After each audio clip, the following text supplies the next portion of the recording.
Yes, നമ്മൾ literally നല്ല കഷ്ടപ്പെടുന്നുണ്ട് കേട്ടോ. ഒരു യൂട്യൂബ് ചാനൽ കാണുന്നവർക്ക് തോന്നും വീഡിയോ എടുക്കുന്നു, ഇവർ പോസ്റ്റ് ചെയ്യുന്നു. ഓക്കെ, ഞാനെന്നല്ല, ഏതൊരു യൂട്യൂബേഴ്സ് ആണെങ്കിലും നമ്മൾ ഒരു ബ്രാൻഡ്, ഓക്കെ, ഫോർ എക്സാമ്പിൾ ഒരു ബ്രാൻഡ് ഇട്ടു, ആ ബ്രാൻഡിൻ്റെ ബ്രാൻഡായി വരാൻ വേണ്ടി കുറച്ച് സമയം പിടിക്കും. പക്ഷെ ഓൾറെഡി ബ്രാൻഡായിട്ടുള്ള കുറേ ആൾക്കാരുണ്ട്. അത് അവരിനി കുറച്ച് അഡ്വർടൈസ്മെൻറ്റ് കുറച്ച് ചെയ്താലും അവരുടെ കസ്റ്റമർ അവരെ വിട്ടെങ്ങും പോകത്തില്ല. പക്ഷേ ഈ വശത്ത് ഒരാൾ ഒരു പുതിയൊരു ബിസിനസ് ഇട്ടു, അവരിങ്ങനെ ട്രൈ ചെയ്തുകൊണ്ടിരിക്കുമല്ലേ, അപ്പം നിങ്ങളല്ലേ അവരെ സപ്പോർട്ട് ചെയ്യേണ്ടത്. അതുപോലെ തന്നെ ഒരു പുതിയ വ്ളോഗർ വരുമ്പോൾ അവർക്ക് വരുന്ന തെറ്റും കുറ്റങ്ങളും ഒക്കെ നിങ്ങൾ കമൻറ്റ് ചെയ്യുക.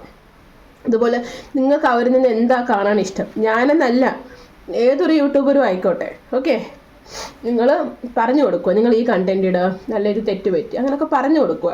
കാരണം ഓൾറെഡി വെരിഫൈഡ് ആയിട്ടുള്ള അക്കൗണ്ടുകാർ അവർ സേഫാണ്. അവരിപ്പോൾ എന്ത് കണ്ടൻറ് ഇട്ടാലും അത് വൈറലാവും. സോ പുതിയതായിട്ട് ഈ ഫീൽഡിൽ നിൽക്കാൻ കഷ്ടപ്പെടുന്നവരുണ്ടെങ്കിൽ അവരെയും കൂടെ നിങ്ങൾ ഒന്ന് ഹെൽപ്പ് ചെയ്യുക. ഓക്കെ, കാരണം ഓരോരുത്തർ അവർക്ക് ആഗ്രഹം ഉണ്ടെങ്കിൽ ഒബ്വിയസ്ലി അവിടെ അത്രയും കഷ്ടപ്പെടുന്നുമുണ്ട്. നിങ്ങൾ കാണുന്നത് ഒരു 10 മിനിറ്റത്തെ വീഡിയോ ആയിരിക്കും, അല്ല 5 മിനിറ്റത്തെ വീഡിയോ ആയിരിക്കും, അല്ല എത്രയോ സെക്കൻഡിൻ്റെ റീലുകൾ മാത്രമായിരിക്കും നിങ്ങൾ കാണുന്നത്. പക്ഷെ അതല്ല, അതിന് എത്രയോ ടേക്ക് ആയിരിക്കും ആ ഒരു സെക്കൻഡ് റീൽസിന് വേണ്ടി എടുക്കുന്നതെന്ന് അറിയാം. സോ അവരുടെ എഫേർട്ട് അവിടെ ഒത്തിരി അവിടെ ഇട്ടിട്ടാണ് അവരവിടെ നിൽക്കുന്നത്. ഞങ്ങൾ തന്നെ ഇപ്പോൾ മോർ ദാൻ 1 ഇയറായി. ഓക്കെ, 1 ഇയറായിട്ട് ഇപ്പോൾ ഞങ്ങൾക്ക് 1K ആയത് വലിയ കാര്യമൊന്നും അല്ല. 1 ഇയറായിട്ട് 1K അടിക്കുന്നതൊന്നും. പക്ഷേ ഞങ്ങൾ ഇടുന്ന എഫേർട്ടോ ഒത്തിരിയാണ്. ഇടുന്ന കൊണ്ടല്ല പറയാം, നിങ്ങളുടെ സപ്പോർട്ടും കൂടെ അത്ര നമുക്ക് വേണം. എന്താ ഉദ്ദേശിച്ചത്?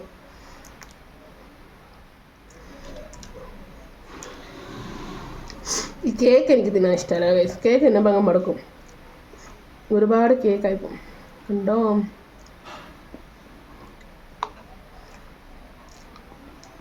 സപ്പോർട്ട് ചെയ്യുക. ഈ ഒരു ആഗ്രഹം, യൂട്യൂബർ ആവണം അല്ലെങ്കിൽ ഇൻഫ്ലുവൻസർ ആവണം എന്ന ആഗ്രഹം കൊണ്ട് വരുന്നവർ സപ്പോർട്ട് ചെയ്യുക. നിങ്ങൾ അവരുടെ കണ്ടൻറ് ഇഷ്ടമാവുകയാണെങ്കിൽ സപ്പോർട്ട് ചെയ്യുക.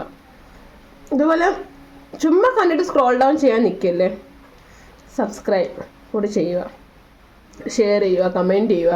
നിങ്ങൾക്കറിയാം, നിങ്ങളിപ്പോൾ വെരിഫൈഡ് ആയിട്ടുള്ള ആൾക്കാരുടെ കമൻറ്റ് സെക്ഷൻ്റെ താഴെ ഇപ്പോൾ നിങ്ങളിങ്ങനെ കെഞ്ചിക്കൊണ്ടിരിക്കത്തില്ലേ, ഹായ് ഒരു റിപ്ലൈ തരുമോ, ഹായ് ഒരു റിപ്ലൈ തരുമോ. അത് അവർക്ക് വലിയൊരു കാര്യമല്ല. പക്ഷേ ഈ ചെറിയ ഒരു വ്ളോഗറിൻ്റെ താഴെ പോയി നിങ്ങളൊരു കമൻറ്റ് ഇടുവാണെങ്കിൽ അത് അവർക്ക് വേണ്ടി എന്ത് വലിയ കാര്യമാണെന്നറിയോ, എന്ത് വലിയൊരു കാര്യം. ഓ നമുക്ക് കമൻറ്റ് വന്നല്ലോ എന്നൊരു ഫീലാണ് അവർക്ക്. മനസ്സിലായോ? ഉള്ളവന് വിലയില്ല, എന്നാൽ ഇല്ലാത്തവനോ അതിൻ്റെ വിലയുണ്ട്. ചെറിയൊരു കമൻറ്റ് മതി, ഒരു ഹാർട്ടിൻ്റെ ഇമോജി മതി, അതായിരിക്കും അവരുടെ അന്നത്തെ ഒരു ഡേ ക്രിയേറ്റ് ചെയ്യുന്നത്. ഉള്ളവന് വിലയില്ല ഇൻ ദ സെൻസ് ഞാൻ പറഞ്ഞതിൻ്റെ അർത്ഥം അവരൊക്കെ ഇത് കണ്ട് കണ്ട് കണ്ട് കണ്ട് ശീലമായി. ചിലപ്പോൾ മൈൻഡ് പോലും ചെയ്തില്ലായിരിക്കും. പക്ഷെ പുതിയൊരാളാണെങ്കിലോ, ഓ മൈ ഗോഡ് എനിക്ക് കമൻറ്റ് വന്നു, സന്തോഷം അവനതിങ്ങനെ ഷെയർ ചെയ്യും അവൻ്റെ ഫ്രണ്ട്സുമായിട്ടൊക്കെ. ഞാൻ അങ്ങനെ കേട്ടോ, എനിക്ക് എല്ലാവരും അറിയത്തില്ല, ഞാനങ്ങനെ.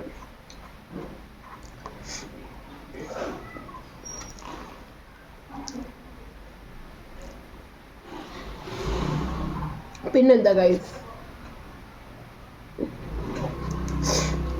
എനിക്കും കുഞ്ഞു കുഞ്ഞു ആഗ്രഹങ്ങളൊക്കെ ഉണ്ട്.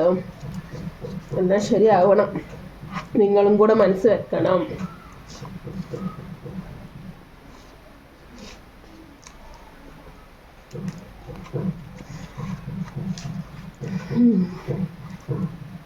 ക്രിസ്മസ് ഒക്കെ ഇവിടം വരെ ആയി ഗൈസ്, കമൻറ്റ് ചെയ്യുക.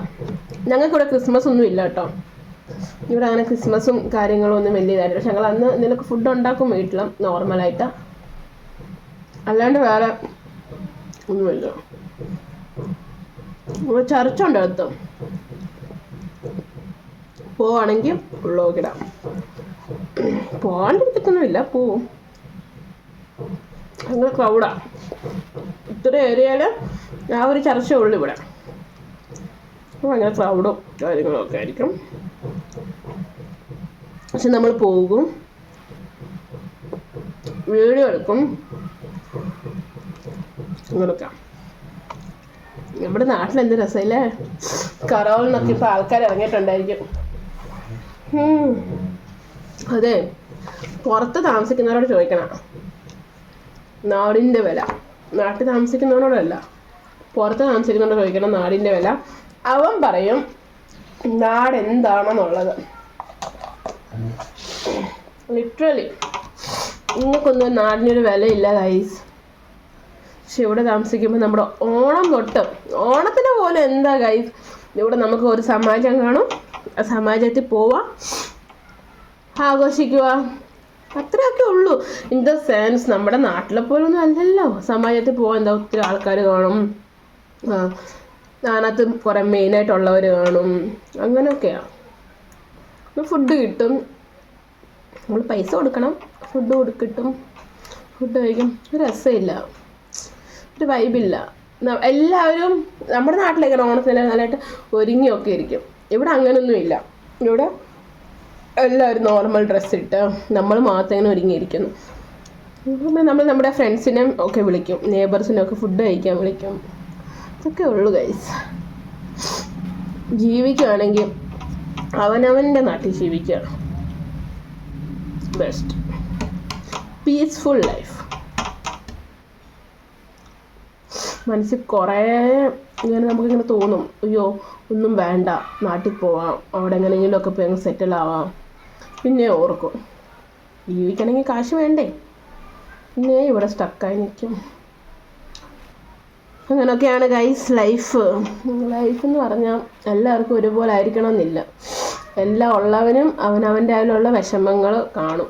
ഓക്കെ, അതുകൊണ്ട് നാട്ടിൽ നിൽക്കുന്നവരോടാണ് ഒരിക്കലും നാട് വിരക്കരുത്. ബിക്കോസ് ഒന്ന് പുറത്ത് പോയി കഴിഞ്ഞാൽ നിങ്ങളുണ്ടല്ലോ കൊതിക്കും നാട് കാണാൻ വേണ്ടി. ഇപ്പം ഞാൻ തിരുവല്ലക്കാരിയാണ്. അപ്പോൾ എൻ്റെ നാട്ടിലോട്ട് ട്രെയിൻ കയറി തിരുവല്ല എന്ന ബോർഡ് കാണുമ്പോൾ ഒരു സുഖമുണ്ട്,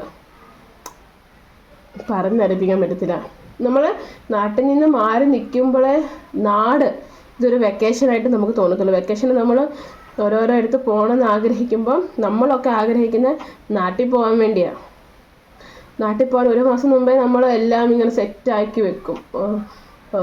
അത് വാങ്ങിക്കുമോ ഇത് വാങ്ങിക്കുമോ അങ്ങനെയൊക്കെ ഒരിതാണ്. എന്തോ അറിയില്ല, അതൊരു ഫീലാണ്. സോ അതിൻ്റെ ഫീൽ അറിയാവുന്നവനെ അറിയത്തുള്ളൂ വാട്ട് ഈസ് നാട്. നമ്മുടെ നാടെന്നല്ല കേട്ടോ, ഞാൻ നോക്കുമായിരുന്നു, ആരെ ചുമച്ചു ശരീരം വന്നോ നോക്കുമായിരുന്നു. നമ്മുടെ നാടെന്നല്ല, എല്ലാം അവരവരുടെ നാട്ടിൽ താമസിക്കുന്നവർക്കും അവരവരുടെ നാടിനോട് സ്നേഹമുണ്ടല്ലോ. നമ്മൾ നമ്മുടെ നാടിനോട് പറഞ്ഞിട്ട് മാത്രം കാര്യമില്ലല്ലോ ഗൈസ്. അവൻ വന്ന് കതകിന് കൊട്ടുന്നുണ്ട്, വെയിറ്റ്.